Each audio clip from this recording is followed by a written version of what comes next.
వరంగల్ కాంగ్రెస్ లో హైడ్రామా కొనసాగుతుంది. కొండా సురేఖ దంపతుల వ్యవహారం ఒక్క పంచాయతీగానే మొదలైంది. కానీ ఇప్పుడు అది చిలికి గాలివానలా పార్టీని కుదిపేస్తుంది.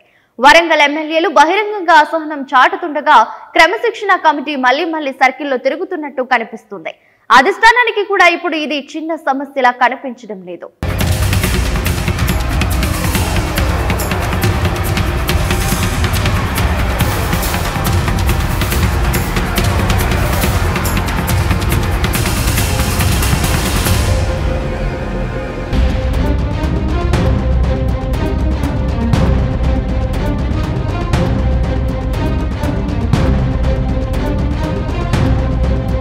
ఉమ్మడి వరంగల్ జిల్లా కాంగ్రెస్ వివాదం రోజుకు మలుపు తిరుగుతోంది.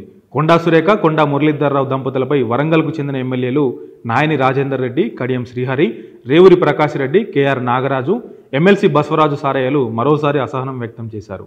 దీనికి సంబంధించి గురువారం వీరు క్రమశిక్షణ కమిటీతో భేటీ అయ్యారు.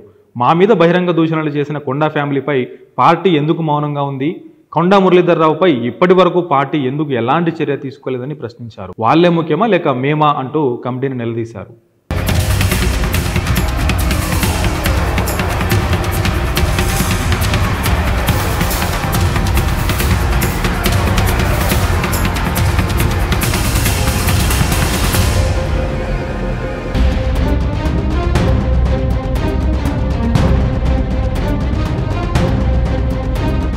కొండా మురళి చేసిన వ్యాఖ్యలు అన్ని మీడియా మాధ్యమాల్లో ప్రసారమయ్యాయని, ఇంతకన్నా సాక్ష్యాలు ఏం కావాలని గుర్తు చేశారు.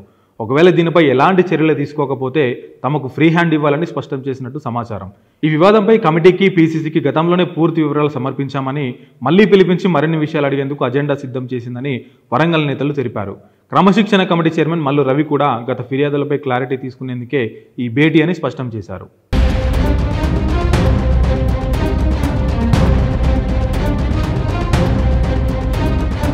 రెండు గంటల పాటు సాగిన ఈ సమావేశంలో ఎమ్మెల్యేలు, ఎమ్మెల్సీ తమ అభిప్రాయాలను వివరంగా చెప్పినట్టు కమిటీ వెల్లడించింది.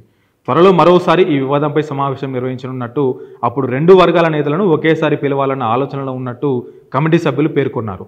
అయితే లోపల జరిగే చర్చలు బయటకు రాకూడదంటూ హైకమాండ్ నుంచి కఠిన ఆదేశాలు వచ్చినట్టు ఎమ్మెల్యేలు వెల్లడించారు.